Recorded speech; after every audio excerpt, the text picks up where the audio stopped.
What's up, everybody? How we doing? Um, yeah, I apologize that I'm posting these videos later and later and later. I don't know. I got things in my head, and sometimes I just need to not do anything.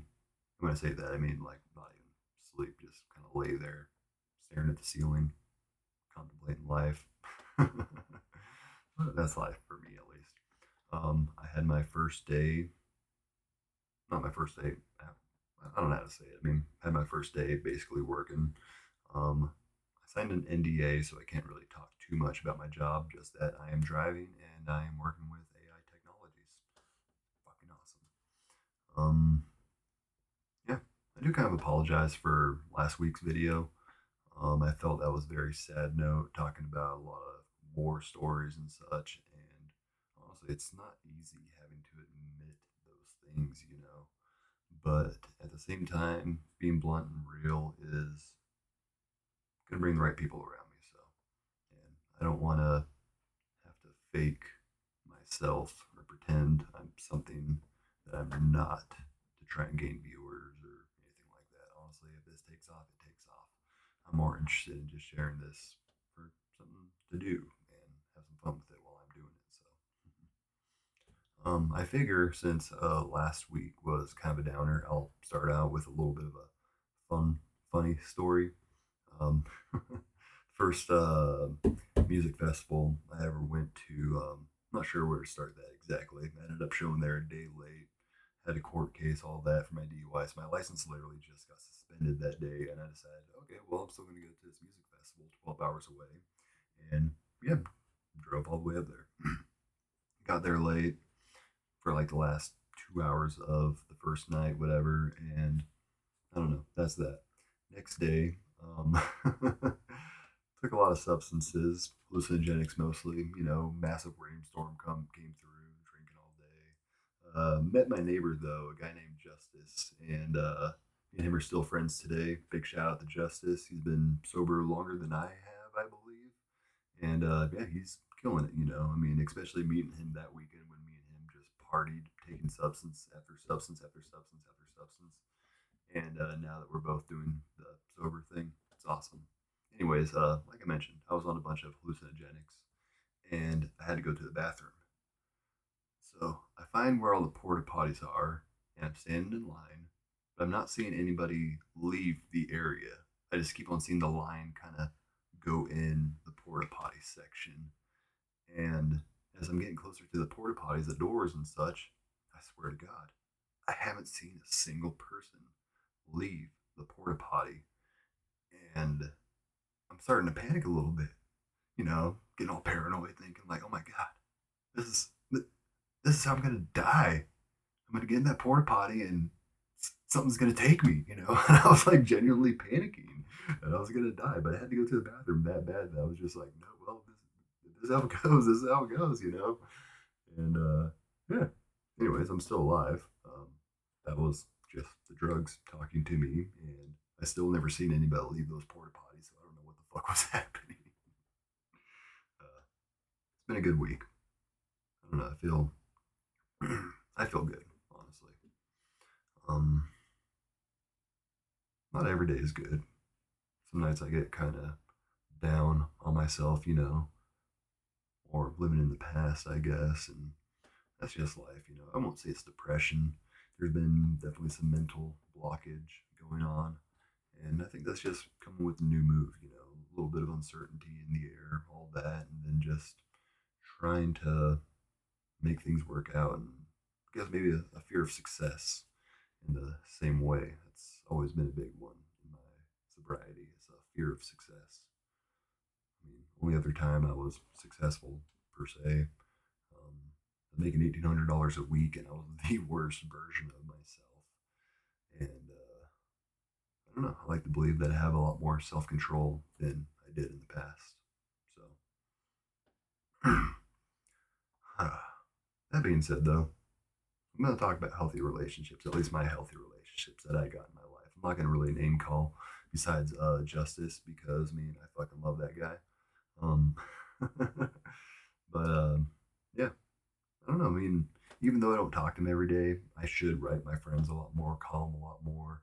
I think that's just maybe something that we all do in our lives. We all get kind of busy, and social media, cell phones have made it very invasive to the point where, you can get hold of anyone at almost any single time. Doesn't mean that we're allowed that time with that person, but I don't know. I tend to not kill myself. I tend to kill my social battery very easily, and that's one thing I've been kind of struggling with out here. My social battery has been really diminished a little bit, and I think that's just me getting relaxed, getting comfortable here. But yeah, Justice. Honestly, can't believe me and this guy still talk. I met so many people at festivals, all that, and this guy that I met for one weekend, one of my good friends. Like seeing him get get better was amazing.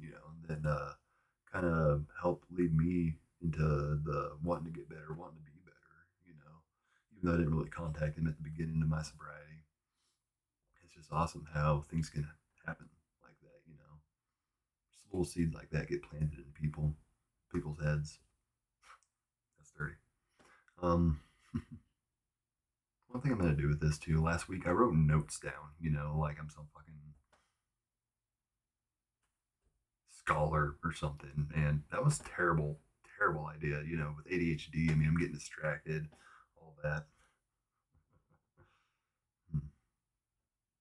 One thing I learned in sobriety, especially being in the program that I was in Missouri, was what real friends look like, and what it means to have boundaries. And having boundaries is totally acceptable with the right people. They don't mind your boundaries. If people are getting upset that you have boundaries, they're probably not healthy for you.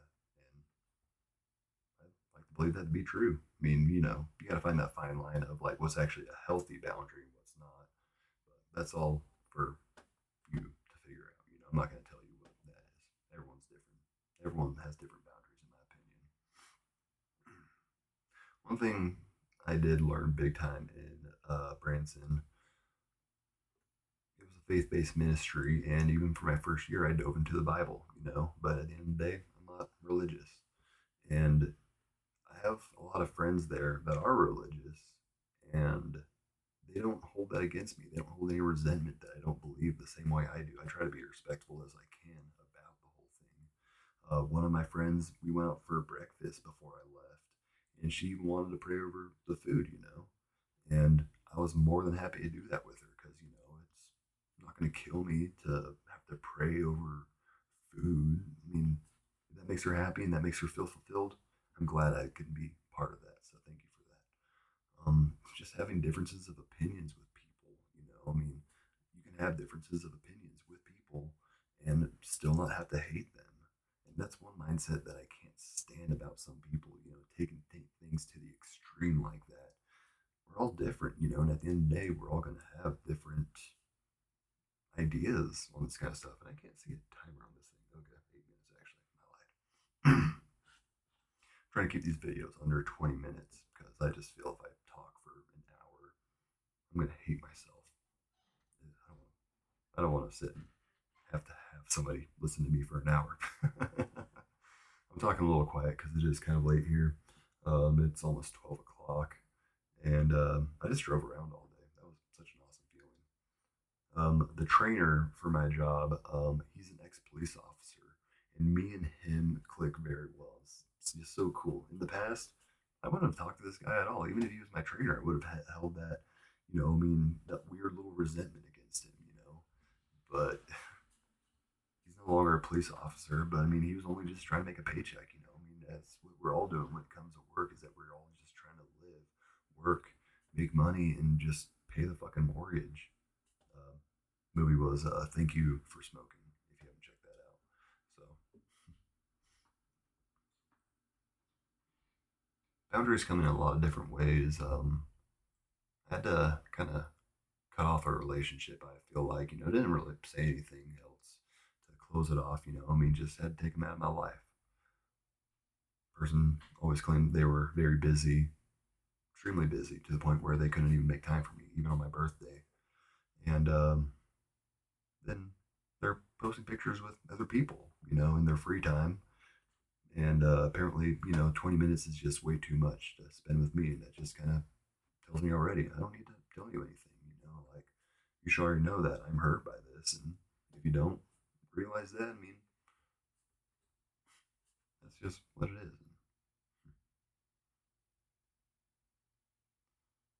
I got to restore a lot of my older relationships in these last 2 years. I won't say a lot because I wasn't a very popular guy. I was a terrible person. But a few relationships that I really did get to kind of restore. It was a beautiful feeling. I mean, some of them still use, and that's not for me to judge on them. I would love, no, not I would love, I would love to be able to control my using. Maybe that's still not what I really want to say. But those people that still use and are still my friends, they never had a problem like I did. They were able to cut themselves off. They were able to say, "Oh, this is too much." Me, on the other hand, no. It was just go, go, go, go, go, go. And you know, a lot of the problems in the relationships, those friendships that I had, were things that fell back on me, things where I wasn't meeting their expectations. I was asking for too much, and just, I guess actually, I'm just honestly just being really needy, selfish, talking about myself constantly, worried about myself. And I'm so thankful that I can have those few friendships from that time still be a big part of my life. I love those people. I don't have to talk to them every single day either. That's another beautiful thing about having these healthy relationships is that you don't have to talk to these people every single day, and they still know that you love them, that you care about them, and that if something does happen to you, I mean, they're hopefully going to look out for you. If they can't, they can't. You can't hold that against them. Everybody in this world, we have different obligations that we have to meet. I mean, but it's an awesome feeling to know that people nowadays genuinely care about me. Even having getting to restore the relationship with my grandmother. I love that woman. I love that woman with my entire heart. And she has helped me out so many times in my adult life that I still can't believe it. There's no way that I'll ever be able to repay this woman for everything that she gave me, for everything that she still believed in me, even when I was at my lowest and just lying about everything still. I made her mad a few times. That's just typical. I mean, it's hard to make Granny happy, hard to make her happy. But I love her to death and very, very happy that I can have that relationship still. I feel like this is going to be a more shorter video than the last 2 weeks. I know I'm only going on episode 3 right now. Um, I don't know. I'm open to other topics, I guess, for next week for my next video. If you guys have some questions for me, I mean, I'd love to answer them, and like love to talk about it. I'd love some feedback on that. I know it's still a little bit of a process trying to make these videos, trying to find time for them, but I can't do this without your guys' help. Eventually, once I get this program figured out, I will be getting a guest on here. I moved my room out around a little bit. Got a very nice desk that I am in love with. It is roll top, solid wood, um, very spacious, a lot bigger than the other desk I had, which was just too little for me. I'm 6'4", so. um, but yeah, I mean, give me some feedback. Not necessarily feedback, but give me some topics. Give me some things that you want to hear about. I would love to hear that. I don't know how many people are really watching this, but I will be reading my comments, and I don't care if you're saying something mean. I don't care if you're saying something nice. I mean, hopefully you're saying something nice. I mean, I know I'm not that ugly. I believe. I mean, my nose is pretty good size, but I don't know. It's gonna be a short video. Just ask me a question, I guess. I think next week I'm going to talk about more about what spirituality is in my eyes, or what my spirituality more or less looks like, and hope some people like that. I mean, I did dive into Christianity. I could say a lot of bad things about it if I really wanted to, but I don't really want to trash on Christianity. I don't want to get political. I don't want to trash on anybody on this unless it really comes down to it and I have like some kind of beef with some other YouTuber or creator. I don't know what to call that. I mean, I guess that's no. I guess that's when you know you made it. When you start having that kind of online beef with other creators. I don't know. I don't got much to say. I'm excited. Things are going good, and it's only going to get better from here. And I'm just very blessed to have these opportunities here, and I'm honestly really, really loving Denver so